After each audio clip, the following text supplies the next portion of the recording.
जय हिंद दोस्तों, मैं हूं आपका दोस्त संदीप सिंह रोशन और आप देख रहे हैं आपका अपना चैनल रुद्रा ट्यूटोरियल्स।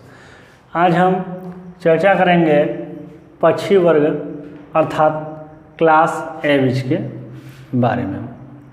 यदि आपने अभी तक चैनल को सब्सक्राइब नहीं किया है तो सब्सक्राइब करें और लाइक करें।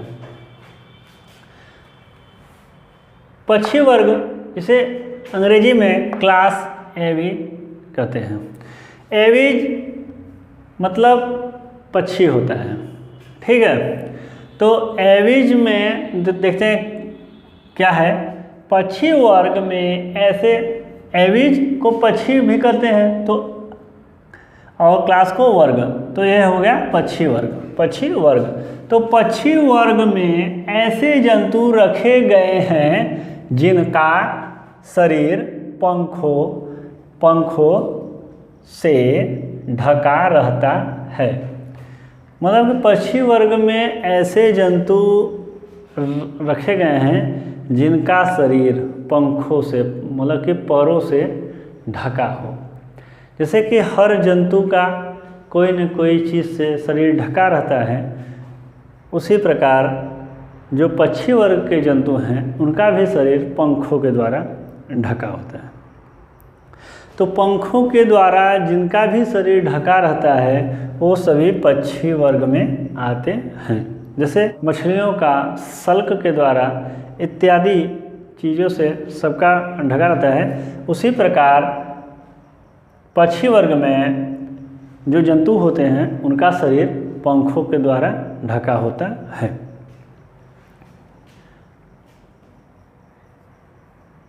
तथा अग्रपाद पंखों में बदल जाते हैं। इनमें 4 पैर पाए जाते हैं, ठीक है।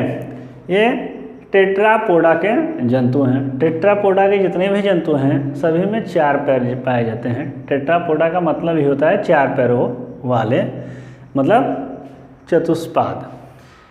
उभयचर देखिए, एम्फीबिया, उसके बाद रेप्टेलिया और ये एविज और मेमेलिया, ये सभी में 4 पैर पाए जाते हैं। तो इनका जो 4 पैर होता है उनमें से जो आगे का 2 पैर होता है, जैसे हम लोग का हाथ है और पैर, तो जैसे कि हम लोग का हाथ है उसी प्रकार इन लोगों का मतलब कि पक्षी वर्ग के जितने भी जंतु होते हैं उनके हाथ वाले जो ऊपर वाले मतलब अग्र पाद है, आगे का पैर है, वह पंखों में बदल जाते हैं उनको उड़ने के लिए, ठीक है। और पिछला जो पाद है वो सल्क के द्वारा ढका होता है और वो रहता है। तो तथा अग्रपाद पंखों में बदल जाता है। इनका अगला जो पाद अगला पैर है वो पंख में बदल जाता है, मॉडिफाई हो जाता है पंख में। पक्षियों का अध्ययन ऑर्निथोलॉजी कहलाता है। पक्षियों का अध्ययन मतलब कि पक्षियों का रिसर्च जो खोज होता है, उसकी शिक्षा दीक्षा होती है, वो ऑर्निथोलॉजी में होता है। पक्षी वर्ग का अध्ययन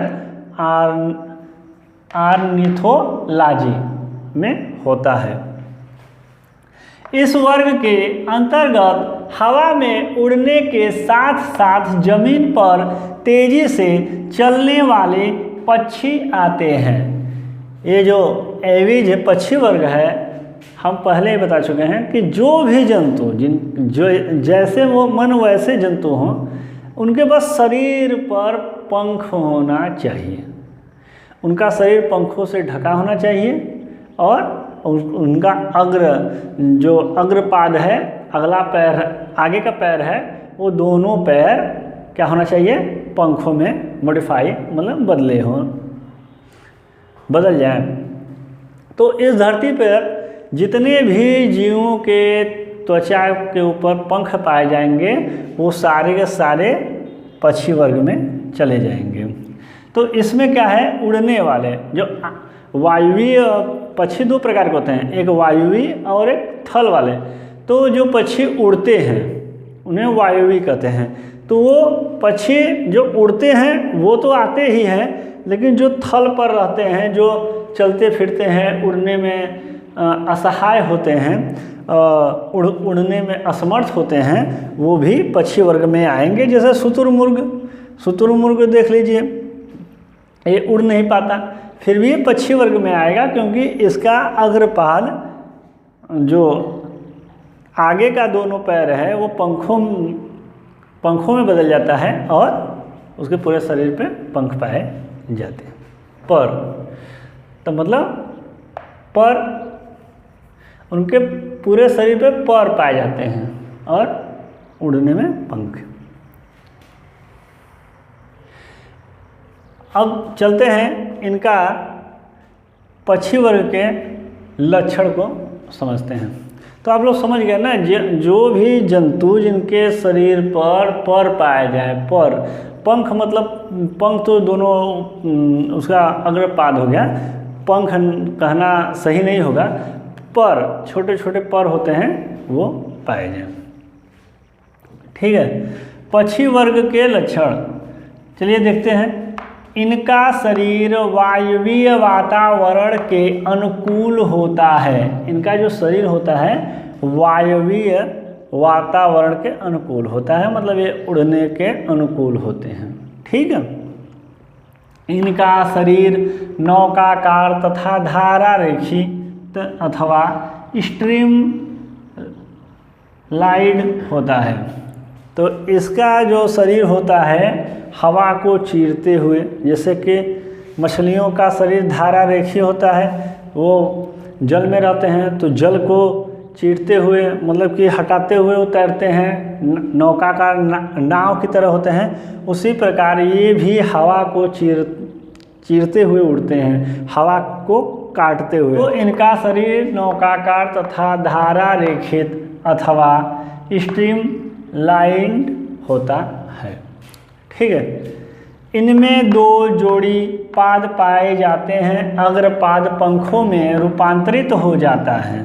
ठीक है, जो हम यहाँ पे बताए थे वो यहाँ पे भी है। इनमें 2 जोड़ी पैर पाए जाते हैं। ठीक है, 2 जोड़ी पैर का मतलब हो गया 2 आगे और 2 पीछे।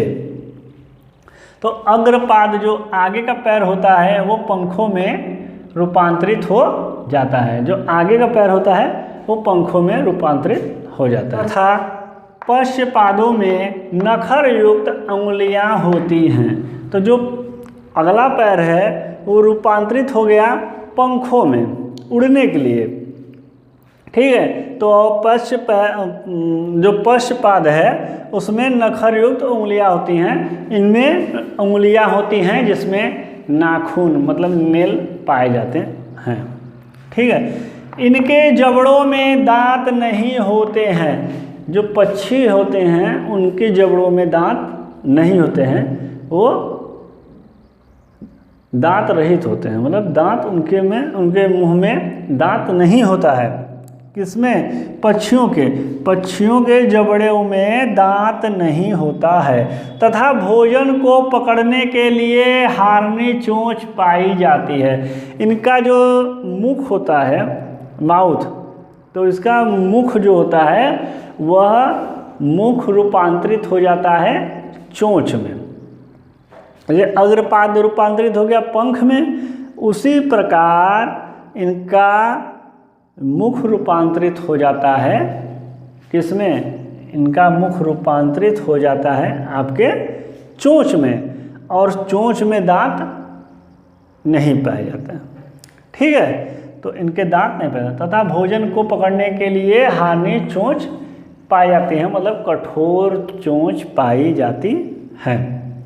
इनके नेत्र बड़े तथा सुविकसित होते हैं। इनके नेत्र बड़े तथा सुविकसित होते हैं। इनका त्वचा शुष्क होता है। इनका त्वचा जो होता है शुष्क होता है, मतलब सूखा होता है। तो त्वचा शुष्क होना मतलब ये दर्शाता है कि इनके शरीर के ऊपर कोई भी ग्रंथियां नहीं पाई जाती हैं, और ग्रंथियों के न रहने के कारण ही इनका जो त्वचा है वो शुष्क रहता है। ठीक है। लेकिन इनके शरीर पर पूंछ के ऊपर एक ग्रंथि पाई जाती है। वो यदि आप मुर्गे की दुकान पे जाएंगे तो आपको बहुत अच्छे से दिख जाएगा। तो आप यदि मुर्गे की दुकान पे जाएंगे तो पीछे देखेंगे इसके पूंछ के ऊपर एक गोला सा, ठीक है, एक ग्रंथि होता है। वो साफ दिखता है, एक ही ग्रंथि होता है, बड़े मतलब कि दिख सकता है, इतना बड़ा ग्रंथि होता है, वो दिखता है। तो वो गोला सा ग्रंथि होता है और उस ग्रंथि में से कुछ पदार्थ निकलता है, ठीक है। तो पक्षियाँ, ध्यान दीजिए, जो पक्षी हैं वो अपने पूंछ के ऊपर चोंच रगड़ती हैं, तो वह जो पदार्थ होता है वो उनके चोंच पर लग जाता है। फिर वो उसी मतलब कि जो पदार्थ लगा है उसी चोंच से फिर बाकी जो भी इनका पंख है, पर हैं, ये सब करते रहते हैं। तो यहाँ पंख कहना तो गलत होगा, यहाँ पे पंख हटा दीजिए, यहाँ पे रहने दीजिए पर, यहाँ पे पर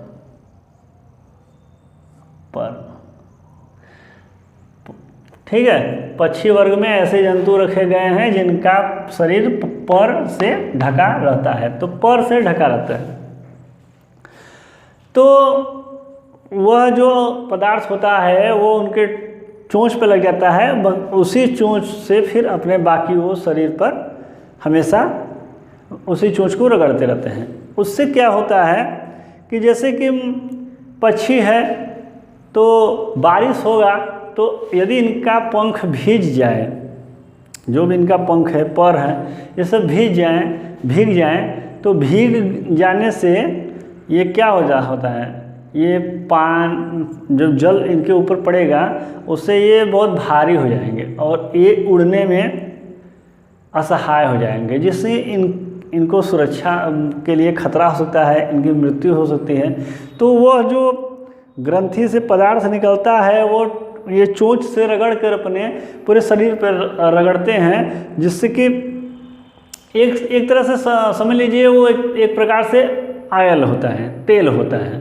तो वो जब वो पदार्थ ये अपने पंख पे रगड़ते हैं तो उससे क्या होता है, इनकी जो पंख होता है वह चिकनाहट मतलब कि चिकनाहट हो जाता है और पानी पड़ते ही, जल पड़ते ही, बरसात हो या किसी भी प्रकार से ये इनका जो पर होता है वो भीगता नहीं है, ठीक है। जैसे हम लोग अपने हाथ या पैर में तेल लगा लें, ऑयल, तो फिर उसमें पानी डालें तो पानी छटक जाता है, गोली बनकर दौड़ने लगता है जैसे। तो उसी प्रकार इनके शरीर में वह पदार्थ वो अपने चोंच से लगा देते हैं जिससे ये भीगते नहीं हैं। तो पक्षी क्यों नहीं भीगते हैं, इनके पास एक पूंछ के ऊपर एक ग्रंथि पाई जाती है, उसी के कारण। इनका अंतः कंकाल पूर्णतया अस्थिल होता है, यह अस्थियां खोखली होती हैं। इनका जो अंतः कंकाल है, वह कंकाल तो बना है परों से, वह कंकाल बना है मतलब परों से, जैसे वह कंकाल में हम लोग के रोम आता है, नाखून आता है, उसी प्रकार इनका वह कंकाल पर से बना है, ठीक है। और इनका अंतः कंकाल अस्थियों से बना है, हड्डियों से बना है ठीक है। हम लोग का भी अंतः कंकाल हड्डियों से बना है। तो यह अस्थियां खोखली होती हैं, ठीक है। इनकी जो अस्थि होती है वो खोखली होती है, उसमें हवा होता है, ठीक है। जैसे हम लोग के हड्डियों में बोन मैरो पाया जाता है, जैसे हिंदी में अस्थि मज्जा कहते हैं, तो इनके हड्डियों में बोन मैरो नहीं पाया जाता है, मतलब इनकी हड्डियाँ खाली होती हैं, मतलब कि केवल उसमें हवा भरा होता है, वायु। तो इसलिए ऐसा क्यों हो रहा है, ऐसा इसलिए कि इनकी हड्डियों में अस्थि मज्जा भर जाने के कारण इनकी अस्थियां वजन हो जाएंगी और ये उड़ने में इनको तकलीफ होगा।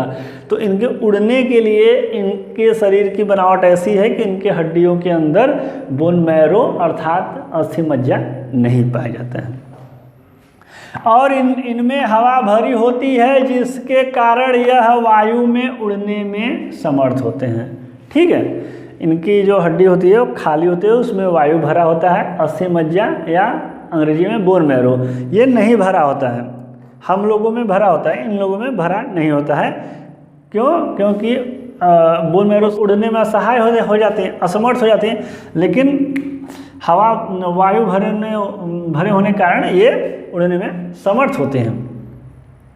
इन जंतुओं में श्वसन फेफड़ों में होता है। इन जंतुओं का जो श्वसन होता है वो फेफड़ों के द्वारा होता है। ठीक है, यह अंडज प्राणी है, अर्थात यह जंतु अंडे देते हैं जिन पर CaCO3 का आवरण होता है। तो ये क्या होता है? अंडे देते हैं। ये जो जंतु होते हैं ये अंडज होते हैं। अंडज का मतलब ये अंडे देते हैं। देखिए, इस धरती पे दो प्रकार के जंतु हैं, एक अंडज, एक पिंडज। ठीक है, तो जो अंडे देते हैं उन्हें अंडज कहते हैं, और जो बच्चे पैदा करते हैं वो पिंडज। तो यह जंतु अंडज प्राणी है, अर्थात यह जंतु अंडे देते हैं जिन पर CaCO3 अर्थात कैल्शियम कार्बोनेट का आवरण होता है, इनके सुरक्षा के लिए एक मतलब शक्तिशाली आवरण होता है। ये एक लिंगी होते हैं, अर्थात इनमें एक जीव में एक लिंग पाया जाता है, दो लिंग वाले अलग अलग होते हैं। और इनमें जो नर और मादा होता है ये बिना जननांग देखे भी पता चल जाता है। जैसे कि आप ले लीजिए तोता में, तो जो तोता होता है उसमें जो नर होता है उसके गर्दन पर लाल रंग का छल्ला होता है, और जो फीमेल होता है उसमें, जो मेल होता है उसमें छल्ला पाया जाता है, जो फीमेल होता है उसमें छल्ला नहीं पाया जाता है। मुर्गियों में देख लीजिए, मुर्गे का को जो मुर्गा होता है उसमें उसके सर के ऊपर ललरी, जो कलिंग या जो भी कहा जाए, वो बड़ा होता है और मुर्गी में छोटा होता है। पैतृक संरक्षण, ये अपने अंडे और बच्चों का देखभाल करते हैं पक्षी वर्ग में। जैसे कि रेप्टाइल में ख्याल नहीं रखते हैं, वो सब छोड़ के चले जाते हैं, उभयचर में ध्यान रखते हैं। उसी प्रकार इसमें भी पैतृक संरक्षण, इनमें क्या है, इनके माता पिता जो हैं पक्षियों के, ये घोंसला बनाते हैं बच्चों के लिए, अंडे देते हैं, और अंडों को जब तक वो उड़ नहीं पाए तब तक उसकी देखरेख करते हैं। अवस्कर द्वार, या अंग्रेजी में इसको क्लोएका कहते हैं। तो अवस्कर द्वार क्लोएका का मतलब ये है कि इसमें भी जनन मार्ग, मूत्र मार्ग और मल मार्ग एक ही होता है। इनमें भी एक ही छिद्र पाया जाता है, एक ही द्वार होता है जिससे ये अंडे देते हैं अर्थात बच्चे पैदा करते हैं, और ये मल मार्ग, मल त्यागते हैं।